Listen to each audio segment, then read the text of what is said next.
थोड़ा धूप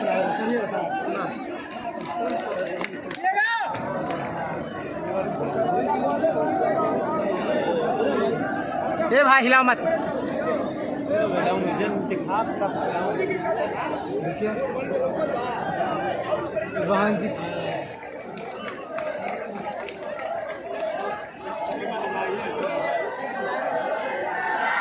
इसी क्रम में काराकट के प्रत्याशी भी आदरणीय बहन जी को बहुजन समाज पार्टी का प्रतीक चिन्ह हाथी भेंट कर स्वागत व अभिनंदन करेंगे।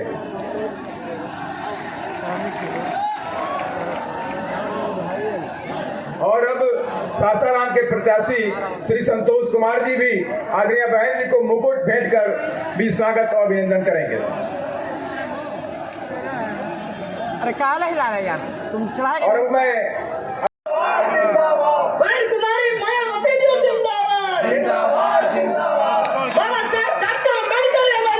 अमर रहे अमर रहे अमर रहे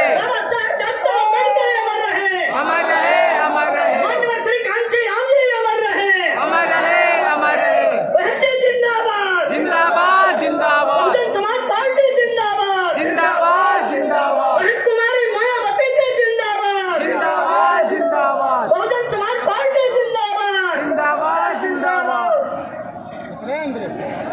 देखिए बहन कुमारी मायावती जी आ चुके हैं मंच पर और सभी आ चुके हैं, देख सकते हैं आप। बक्सर की ऐतिहासिक धरती पर सामाजिक क्रांति की महानायिका मान सम्मान व स्वाभिमान की प्रतीक बहुजन समाज पार्टी की राष्ट्रीय अध्यक्ष, देश के सबसे बड़े सूबे उत्तर प्रदेश की 4 बार मुख्यमंत्री रही, पूर्व सांसद परम आदरणीय बहन जी हम सब के बीच में बक्सर लोकसभा के प्रत्याशी श्री अनिल कुमार चौधरी जी, सासाराम लोकसभा प्रत्याशी श्री संतोष कुमार जी, काराकाट लोकसभा प्रत्याशी श्री धीरज कुमार सिंह जी के समर्थन में विशाल चुनावी जनसभा को सम्मिलित करेंगे। आप सभी लोग और आप लोग अम्बेडकर करनामा चैनल को सब्सक्राइब करें, लाइक करें, शेयर करना ना भूलें। अम्बेडकर करनामा चैनल को आप लोग शेयर सब्सक्राइब और लाइक जरूर। कुमार चौधरी जी व पार्टी के वरिष्ठगण आदरणीय बहन जी को मुकुट व स्वागत गौतम बुद्ध जी की प्रतिमा भेंट कर स्वागत व अभिनंदन करेंगे।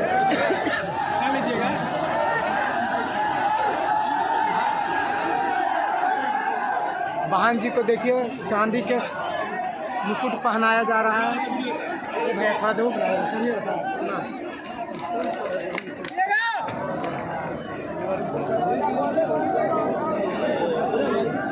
ये भाई हिलाओ मत। देखिए बहन जी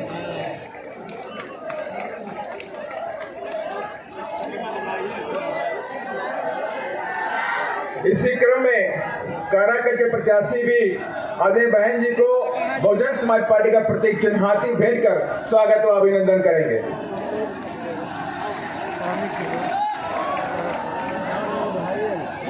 और अब सासाराम के प्रत्याशी श्री संतोष कुमार जी भी आदरणीय बहन जी को मुकुट भेंट कर भी स्वागत और अभिनंदन करेंगे। अरे काला हिला रहा है यार तुम चढ़ा। और मैं आदरणीय बहन जी से विनम्र आग्रह करता हूं कि आप अपने ख्याल रखें। आदरणीय बहन जी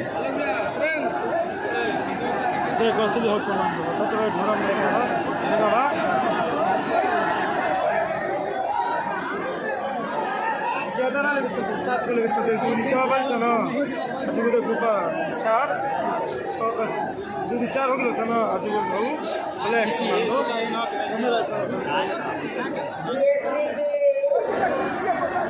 इस चुनावी जनसभा में आए हुए पार्टी के भैया आप लोग चैनल पर चलाइएगा। छोटे बड़े पदाधिकारी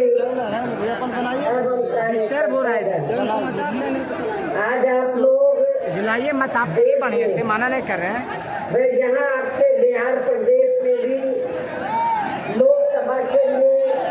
हो रहे आम चुनाव में अपने पार्टी के उम्मीदवारों के समर्थन में बढ़िया से करिए ना जी, ऊपर काहे चढ़ते हैं, समझ में आता है आपको। के भी डिस्टर्ब कर रहे हैं फालतू में। मीटिंग स्टार्ट होगी उससे पहले आपको बैठ जाना चाहिए था। आभार प्रकट करती हूँ। डिस्टर्ब हो रहा है कितना। आप लोगों को ये मालूम है कि हमारे पार्टी बैठ गए आराम से, कांग्रेस बैठ जाइए आराम से। अन्य किसी विरोधी पार्टी तथा गठबंधन आदि के साथ मिलकर नहीं, थोड़ा सेट होइए। अपनी पार्टी के बलबूते पर पूरी तैयारी व दमदारी के साथ ये चुनाव लड़ रही है। इसके साथ ही हमने टिकट बंटवारे के मामले में भी सर्व समाज के लोगों को बीएसपी में जुड़ने की तादाद को ध्यान में रखकर फिर उसी अनुपात में ही उन्हें उचित भागीदारी हमारी मायावती जी आ चुके हैं। इनको कामयाब बनाने के लिए अम्बेडकर करनामा चैनल को लाइक शेयर सब्सक्राइब करना ना भूलें। लगे। हालांकि आज यहाँ इकट्ठा हुई अपार भीड़, वह भीड़ के जबरदस्त जोश को भी देखकर अब मुझे भी ये काफी हद तक भरोसा हो गया है कि आप लोग इस चुनाव में यहाँ अपने प्रदेश से अपनी पार्टी का बेहतर रिजल्ट जरूर लाएंगे। इसके लिए मैं आप लोगों का ध्यान को जरूरी बातों की तरफ दिलाना चाहती हूँ और इस संबंध में विशेषकर मैं कांग्रेस, बीजेपी व इनके अन्य सभी सहयोगी दलों के बारे में ये कहना चाहूंगी कि आजादी के बाद शुरू में केंद्र व देश के अधिकांश राज्यों में भी ज्यादातर सत्ता यहाँ कांग्रेस पार्टी के हाथों में केंद्रित रही है, किंतु इनकी खासकर दलित, आदिवासी व पिछड़ा वर्ग विरोधी तथा अन्य और मामलों में रही गलत नीतियों व गलत कार्य प्रणाली आदि की वजह से फिर इस पार्टी को केंद्र व काफी राज्यों की भी सत्ता से बाहर होना तथा ये स्थिति इनकी सहयोगी पार्टियों की भी बनी रही है। इससे जिस कारण फिर हमें बीएसपी को बनाने की जरूरत पड़ी है। इस संबंध में मैं आप लोगों को ये कहना चाहूंगी कि अंग्रेजों के जाने के बाद आजाद भारत में जब केंद्र में कांग्रेस पार्टी के नेतृत्व में सरकार बनी तो उस समय परम पूज्य बाबा साहब डॉक्टर भीमराव अम्बेडकर आजाद भारत की पहली केंद्र की सरकार में वो लॉ मिनिस्टर बने थे, कानूनी मंत्री बने थे। तो बाबा साहब डॉक्टर अम्बेडकर ने तो उस समय पंडित जवाहरलाल नेहरू एंड कंपनी के लोगों को ये कहा था, मीडिया वाला भी नहीं दे रहा है। संविधान में एससी वर्गों के लोगों को जो जिंदगी के हर पहलू में आगे बढ़ने के लिए जो इन्हें आरक्षण की सुविधा दी है, खासकर सरकारी नौकरियों में जो आरक्षण की सुविधा दी है, उसका पूरा लाभ इन वर्गों को नहीं मिल पा रहा है। इसलिए केंद्र की सरकार को इनको सख्त कदम उठाने चाहिए ताकि इन वर्गों को आरक्षण का पूरा लाभ मिल जाए। एससी व एसटी वर्गों के लोगों को उस समय तक अति पिछड़े वर्गों के लोगों को आरक्षण की सुविधा प्राप्त नहीं थी। तो इसलिए बाबा साहब डॉक्टर अम्बेडकर ने उस समय कांग्रेस पार्टी की सरकार को वीडियो कर दीजिएगा भैया। कि भारतीय संविधान के आर्टिकल आप लोग वीडियो नहीं बना रहे, आगे बैठ गए। उन्होंने व्यवस्था की थी बाबा साहब डॉक्टर अरे न्यूज में भी तो आना चाहिए आप लोग। संविधान में आर्टिकल 340 थी, तो बाबा साहब ने आगे खाली जगह लूट ली। कांग्रेस की सरकार वीडियो नहीं बनाइए, डिस्टर्ब हो रहा है। उन्होंने ये कहा हिल रहा है इस देश में एससी एसटी के अलावा जो अन्य और भी जातियां हैं जो शैक्षणिक, सामाजिक और आर्थिक क्षेत्र में पिछड़ी हुई हैं, तो बाबा साहब ने कहा कि आप उनको भी आरक्षण दीजिए एससी एसटी की तरह, इसके लिए आप कमीशन बनाइए। लेकिन उस समय केंद्र की कांग्रेस की सरकार ने बाबा साहब की इस बात को नहीं माना, जिससे बाबा साहब डॉक्टर भीमराव अम्बेडकर बहुत दुखी हुए। और इतना ही नहीं, हिंदू कोड बिल के जरिए वो ये चाहते थे कि इस देश की महिलाओं को भी पुरुषों के बराबर का हक मिले। और भी बहुत से कारण थे जिसकी वजह से तो बाबा साहब डॉक्टर अम्बेडकर को ये लगा कि जब कांग्रेस पार्टी बाबा साहब की बात को नहीं मान रही है, संविधान के हिसाब से नहीं चल रही है, तो फिर बाबा साहब ने ये फैसला लिया कि ऐसी सरकार में लॉ मिनिस्ट्री के पद पर बैठने से कोई फायदा नहीं है। उन्होंने लॉ मिनिस्ट्री से इस्तीफा दे दिया था। और उसके बाद आप लोगों को ये मालूम है, कांग्रेस पार्टी ने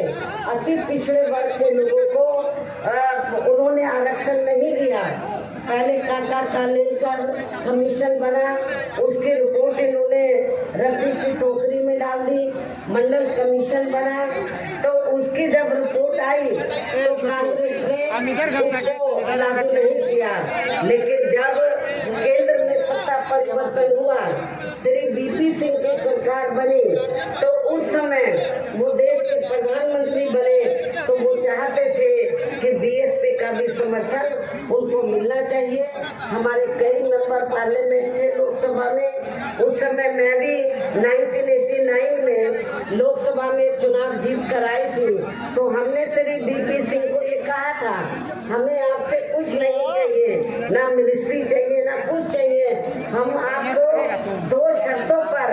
आपको बाहर से समर्थन देने के लिए तैयार हैं। एक तो परम पूज्य बाबा साहब डॉक्टर भीमराव अम्बेडकर, जिनको कांग्रेस ने भारत रत्न की उपाधि से सम्मानित नहीं किया था,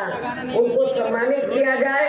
दूसरा, मंडल कमीशन की रिपोर्ट को लागू किया जाए। हमारी इन दोनों शर्तों को श्री बीपी सिंह की सरकार ने मान लिया और उस समय फिर बाबा साहब को भारत रत्न की उपाधि से सम्मानित किया गया और मंडल कमीशन की रिपोर्ट को लागू किया गया। तो इस प्रकार से कहने का तात्पर्य ये है, आज चाहे कांग्रेस है, बीजेपी है, सभी पार्टियां जो दलितों आदिवासियों के आरक्षण की बात कर रही हैं, पिछड़े वर्ग के आरक्षण की बात कर रही हैं, सही बात तो ये है कि ये सारी की सारी पार्टियां कांग्रेस, बीजेपी एंड कंपनी के लोग नहीं चाहते हैं कि इन वर्गों के लोगों को भारतीय संविधान के मुताबिक आगे बढ़ने का मौका मिले। ये तो जो थोड़ा घना लाभ मिल रहा है बीएसपी की वजह से मिल रहा है, और यदि बीएसपी नहीं बनती तो अब तक ये रिजर्वेशन भी खत्म कर दिया जाता। बीएसपी के बनने के कारण ये दबाव में आकर थोड़ा घना ये आरक्षण दे रहे हैं। और अब पिछले काफी वर्षों से आपको मालूम है, जब कांग्रेस ने भारतीय संविधान के हिसाब से अपनी जिम्मेवारी को नहीं निभाया, बाबा साहब को लॉ मिनिस्ट्री से इस्तीफा देना पड़ा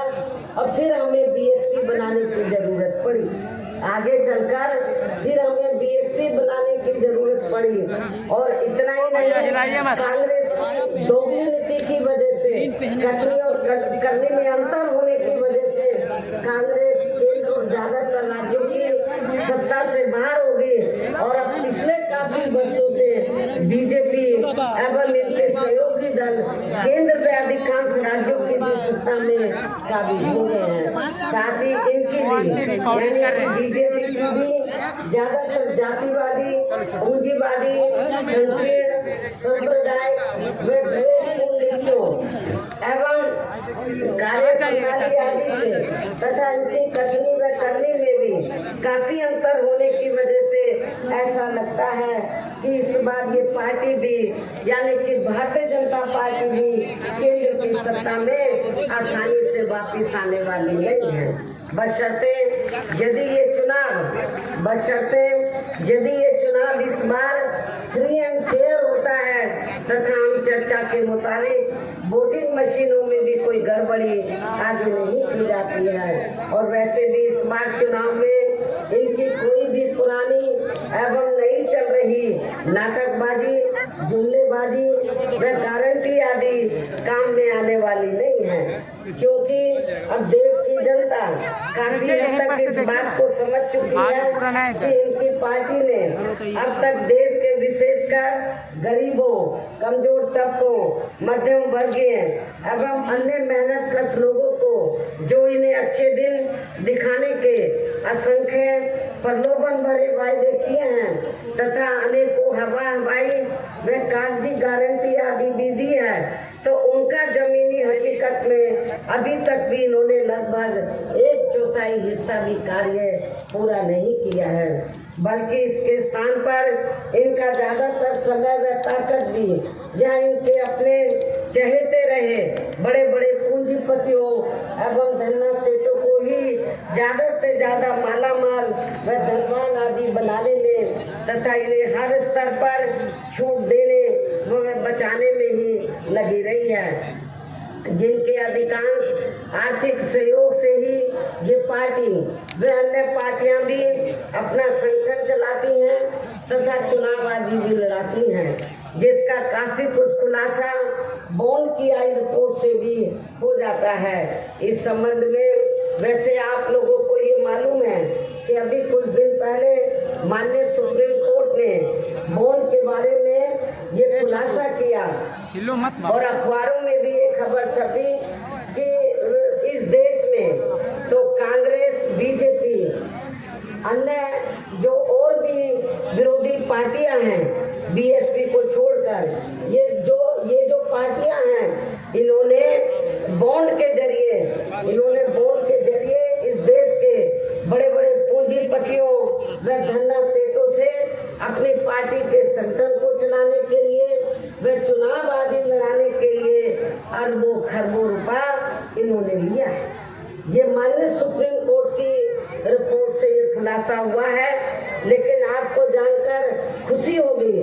कि पूरे देश में बहुजन समाज पार्टी ही अकेली एक ऐसी पार्टी है, उस रिपोर्ट से ये खुलासा हुआ कि बहुजन समाज पार्टी ही अकेली एक ऐसी पार्टी है जिसने अपनी पार्टी के संगठन को चलाने के लिए व चुनाव आदि लड़ाने के लिए किसी भी पूंजीपति से एक भी रुपया नहीं लिया, बल्कि हमारी पार्टी को हर साल बीएसपी की मेंबरशिप के जरिए व जन्मदिन के मौके पर थोड़ा थोड़ा धन इकट्ठा करके, चुनाव के मौके पर भी कार्यकर्ताओं से थोड़ा थोड़ा धन इकट्ठा करके हमारी पार्टी अपने संगठन को चलाती है व चुनाव आदि भी लड़ाती है। इतना ही नहीं, इसके साथ ही अब ऐसा लगता है कि कांग्रेस पार्टी की तरह ही बीजेपी ने भी केंद्र की तमाम सरकारी जांच एजेंसियों का ज्यादातर राजनीतिकरण कर दिया है। इसके अलावा देश के किसान वर्ग भी वर्तमान बीजेपी की सरकार में शुरू से ही अपनी विभिन्न समस्याओं को लेकर काफी ज्यादा दुखी व परेशान रहे हैं और अभी भी है, जबकि यूपी में 4 बार हमारी पार्टी की रही सरकार ने इनके हितों का भी हर स्तर पर विशेष ध्यान रखा है। जब यूपी में 4 बार बीएसपी के नेतृत्व में सरकार बनी तो हमारी पार्टी की सरकार ने किसानों को समय से सस्ते साधन खेती करने के लिए उनको सस्ते साधन उपलब्ध कराए और उनकी फसल का भी हमारी सरकार ने किसानों को उचित दाम दिया है, समय से दिया है और उचित दाम दिया है। इतना ही नहीं, बल्कि केंद्र में पूर्व की रही कांग्रेस की सरकार की तरह ही वर्तमान भाजपा सरकार में भी इनकी जातिवादी, हीन, सांप्रदायिक एवं पूंजीवादी सोच व नीतियों के चलते ही पूरे देश में सर्व समाज में से खासकर गरीबों, दलितों, आदिवासियों, पिछड़े वर्गों, मुस्लिम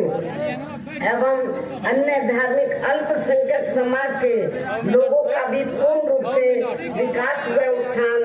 आदि नहीं हो सका है। और इस संदर्भ में वैसे आप लोगों को ये मालूम है कि पूरे देश में यहाँ दलितों, आदिवासियों एवं अन्य पिछड़े वर्गों का सरकारी नौकरियों में वर्षों से अधूरा पड़ा आरक्षण का कोटा भी अभी तक पूरा नहीं भरा गया है। विशेषकर एससी व एसटी वर्गों के सरकारी कर्मचारियों का पदोन्नति में आरक्षण तो अब काफी हद तक प्रभावहीन ही बना दिया गया है। साथ ही केंद्र व राज्यों में भी भी विरोधी पार्टियों की रही सरकारों ने इन सभी वर्गों को प्राइवेट सेक्टर में आरक्षण दिए जाने की व्यवस्था किए बिना ही इनकी सरकारों के ज्यादातर सरकारी कार्य अब प्राइवेट सेक्टर के जरिए ही इनके बड़े बड़े पूंजीपतियों व धन्ना सेठों आदि को ही दिए जाने के कारण अब इनको पूरे देश में आरक्षण का बहुत कम ही लाभ मिल पा रहा है। इसी प्रकार इनका अन्य और मामलों में भी शोषण में उत्पीड़न आदि होना अभी तक भी बंद नहीं हुआ है। इनके साथ साथ मुस्लिम व अन्य धार्मिक अल्पसंख्यक समाज के लोगों की भी हालत हर स्तर पर यह काफी ज्यादा खराब व दयनीय बनी हुई है, जिसका काफी कुछ खुलासा सच्चर कमेटी की रिपोर्ट में भी किया गया है। इतना ही नहीं बल्कि पिछले कुछ वर्षों से केंद्र व अधिकांश राज्यों में भी बीजेपी व आरएसएस की सरकारों के चलते हुए अब इनका विकास एवं उत्थान आदि होना भी काफी हद तक बंदशाही हो गया है। आए दिन इन पर खासकर धर्म की आड़ में हो रही जुर्म जाति भी यह काफी ज्यादा चरम सीमा पर पहुंच चुकी है। इसके साथ साथ अपर कास्ट समाज में से विशेषकर गरीब लोगों की भी हालत हमें कोई खास अच्छी नजर नहीं आती है। इनकी गलत कृषि नीतियों के कारण किसान वर्ग भी आए दिन आंदोलित ही रहता है। साथ ही इनकी गलत आर्थिक नीतियों की वजह से देश की अर्थव्यवस्था पर भी इसका काफी बुरा प्रभाव पड़ा है, जिससे यह विशेषकर छोटे एवं मध्यम वर्गीय व्यापारी वर्ग भी काफी ज्यादा दुखी व परेशान हैं। और अब केंद्र में पूर्व की रही सरकारों की तरह ही वर्तमान भाजपा सरकार में भी यह पूरे देश में गरीबी, बेरोजगारी एवं महंगाई आदि भी लगातार काफी ज्यादा बढ़ रही है। देश में हर स्तर पर फैला भ्रष्टाचार भी कम नहीं हुआ है। ऐसे में अब आप लोगों को देश में हो रहे लोकसभा चुनाव में कांग्रेस, बीजेपी व इनके सहयोगी पार्टियों को भी केंद्र की सत्ता में आने से जरूर रोकना है, जिनकी गलत नीतियों व गलत कार्य प्रणाली आदि को आप लोग काफी हद तक आजमा भी चुके हैं। और अब ये विरोधी पार्टियां किस्म किस्म के साम दाम दंड भेद आदि अनेकों हथकंडे इस्तेमाल करके केंद्र की सत्ता में आने की पूरी कोशिश में लगी हैं, जिनसे अपनी पार्टी के लोगों को हर स्तर पर काफी ज्यादा सावधान रहना है। और इस मामले में विरोधी पार्टियां अपने अपने पक्ष में हवा बनाने के लिए खासकर मीडिया, ओपिनियन पोल व सर्वे आदि का जो बड़े पैमाने पर इस्तेमाल कर रही हैं, तो उनसे अपनी पार्टी के लोगों को बिल्कुल भी गुमराह नहीं होना है। इसके साथ ही विरोधी पार्टियों के विभिन्न रूपों में जारी किए गए इनके हवाई व प्रलोभन भरे चुनावी घोषणा पत्रों एवं वायदों आदि के बहकावे में भी अपनी पार्टी के लोगों को कतई नहीं आना है, जिन्हें ये पार्टियां चुनाव खत्म होने के बाद ज्यादातर अमल में नहीं लाती हैं। और अब जिन पर से देश की जनता का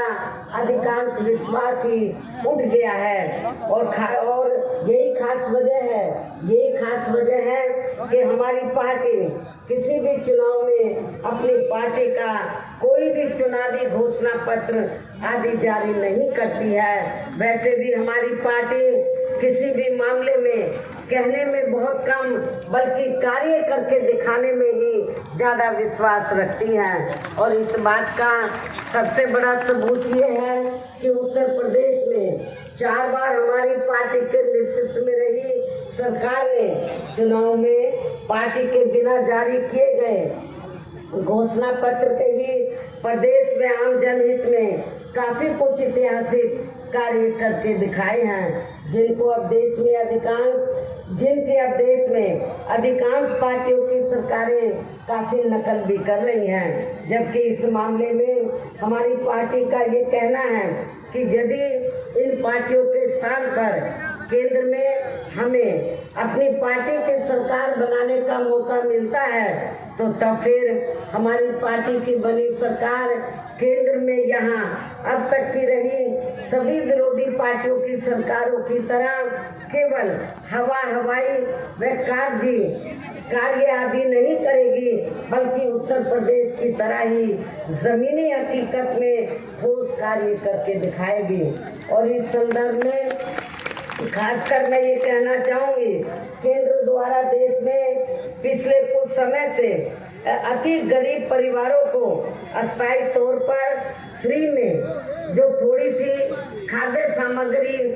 दी जा रही है, तो उससे इनका स्थायी तौर पर भला होने वाला नहीं है। आप लोगों को ये मालूम है,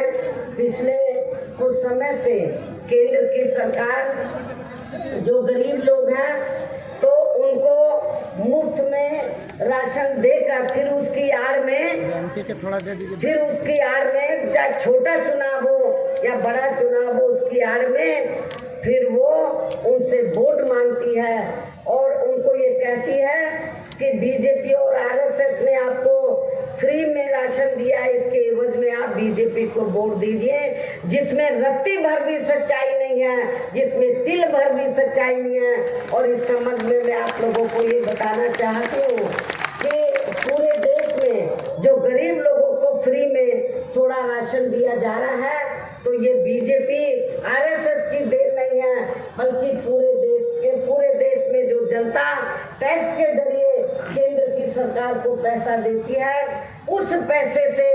ये फ्री में राशन आपको दिया जा रहा है। तो इसमें बीजेपी और आरएसएस की कोई मेहरबानी नहीं है, ये आप लोगों का ही अपना पैसा है। इसलिए आप लोगों को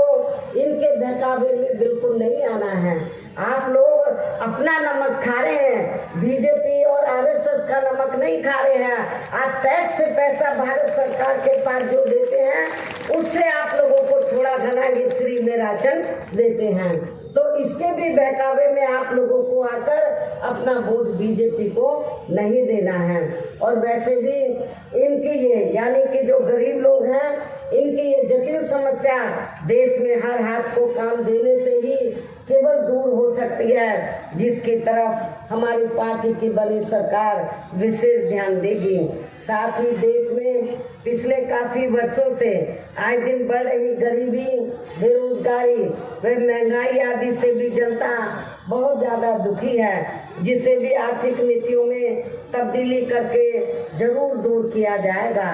धर्म की भी आड़ में पिछले कुछ वर्षों से खासकर मुस्लिम समाज के लोगों का द्वेष की भावना से जो उनका काफी ज्यादा शोषण व उत्पीड़न आदि किया जा रहा है, तो उसे भी जरूर रोका जाएगा। कहने का तात्पर्य ये है कि देश में इस समय हो रहे लोकसभा चुनाव में विरोधी पार्टियों के जारी किए गए उनके हवाई व प्रलोभन भरे चुनावी घोषणा पत्रों आदि के बहकावे में अब यहाँ खासकर देश के अति गरीबों, मजदूरों, बेरोजगारों एवं अन्य जरूरतमंद लोगों को बिल्कुल भी नहीं आना है। और अब इन्हें ऐसी सभी विरोधी पार्टियों को केंद्र की सत्ता में आने से जरूर रोकना है, जिनकी कथनी व करनी में काफी अंतर रहा है तथा जिन्हें ये लोग बरसों से आजमा भी चुके हैं। ऐसे में मेरा यही कहना है कि आप लोगों को अपने खुद के वे अपने प्रदेश एवं देश के भी हित में अपने वोटों को या कांग्रेस, बीजेपी व अन्य विरोधी पार्टियों को न देकर केवल अपनी एकमात्र हितैषी पार्टी बहुजन समाज पार्टी को ही देना है, जो ये पार्टी उत्तर प्रदेश की तरह ही केंद्र में भी अपनी पार्टी की सरकार बनने पर फिर पूरे देश में यह अपनी पार्टी की सर्वजन हिताय व सर्वजन सुखाय की नीतियों पर आधारित सरकार चलाएगी। इसके साथ साथ केंद्र से जुड़ी आपके क्षेत्र की जो भी यहाँ स्थानीय समस्याएं होंगी, तो उन्हें भी फिर दूर करने का हर संभव पूरा प्रयास किया जाएगा। साथ ही यहाँ गरीबों, मजदूरों, बेरोजगारों, कर्मचारियों, किसानों, छोटे व्यापारियों एवं अन्य मेहनतकश लोगों के हितों का भी विशेष ध्यान रखा जाएगा। सर्व समाज में से खासकर दलितों, आदिवासियों, पिछड़े वर्गों, मुस्लिम व अन्य धार्मिक अल्पसंख्यक समाज के लोगों के विकास व उत्थान के साथ साथ हर स्तर पर इनकी सुरक्षा आदि के लिए भी प्रभावी व ठोस कदम उठाए जाएंगे और तभी फिर यहाँ वास्तव में अपने देश के महान संतों, गुरुओं व महापुरुषों में भी विशेषकर महात्मा ज्योतिबा फुले, श्री छत्रपति शाहू जी महाराज, श्री नारायण गुरु, बाबा साहब डॉक्टर भीमराव अम्बेडकर एवं मान्यवर श्री कांशीराम जी आदि का अधूरा सपना जरूर साकार हो सकता है, जिनको यूपी में हमारी पार्टी की रही सरकार द्वारा हर स्तर पर पूरा आदर सम्मान दिया गया है। इन्हीं खास बातों के साथ ही अब मेरा पार्टी व मूवमेंट के हित में यही कहना है कि हमारी पार्टी ने आपके बिहार प्रदेश में जिनको भी लोकसभा के लिए चुनाव के मैदान में उतारा है, जो और उनमें से कुछ प्रत्याशी यहाँ आपके सामने मंच पर भी मौजूद हैं, तो उन्हें आपको जरूर कामयाब बनाना है, जिसके लिए यहाँ पार्टी के केंद्रीय व स्टेट के कोऑर्डिनेटर तथा स्टेट की पूरी कमेटी व यहाँ के अन्य सभी स्तर के छोटे बड़े पदाधिकारी एवं कार्यकर्तागण आदि पूरे जी जान से लगे हैं। और अब अंत में मेरा यही कहना है कि आप लोगों को वोट पड़ने वाले दिन यहाँ अपनी पार्टी के सभी लोकसभा उम्मीदवारों को आपके क्षेत्र के, क्योंकि बक्सर में ये प्रोग्राम हो रहा है, तो आपके इस क्षेत्र के खास तौर से बक्सर लोकसभा की सीट से हमने श्री अनिल कुमार चौधरी को चुनाव के मैदान में उतारा है, जो अति पिछड़े वर्ग से ताल्लुक रखते हैं और पूरे बहुत ही सामाजिक हैं। और आपके क्षेत्र को मैं विश्वास दिलाना चाहती हूँ, आप लोगों ने यदि इनको जिताकर भेज दिया तो आपके क्षेत्र को जरूर ये विकसित करने के लिए पार्लियामेंट में आवाज उठाएंगे। आपके अपने ऐसे मिशनरी साथी श्री अनिल कुमार चौधरी को हमने यहाँ बक्सर लोकसभा की सीट से हमने चुनाव के मैदान में उतारा है। इसके साथ ही सासाराम सुरक्षित लोकसभा की सीट है, यहाँ से हमने श्री संतोष कुमार को मैदान में चुनाव के मैदान में उतारा है। काराकाट लोकसभा की सीट से हमने श्री धीरज कुमार सिंह को हमने अपना प्रत्याशी बनाया है। इस प्रकार से तो आपके ये बक्सर में जो पार्टी की विशाल चुनावी जनसभा हो रही है, रैली हो रही है, ये इसमें खास तौर से हमारे 3 लोकसभा के जनता इधर आई है, बक्सर की ज्यादा जनता इधर है, तो मेरी आप लोगों से पुरजोर अपील है कि आप लोग बहुजन समाज पार्टी के इन सभी प्रत्याशियों को बीएसपी का जो चुनाव चिन्ह हाथी है, हाथी चुनाव चिन्ह के सामने वाले बटन को दबाकर इनको भारी वोटों के अंतर से जरूर कामयाब बनाना है, इनको पार्लियामेंट में जिताकर जरूर भेजना है। इस खास अपील के साथ ही अब मैं अपनी बात यही समाप्त करती हूँ। जय भीम, जय भारत। जय भीम, जय भारत, जय श्री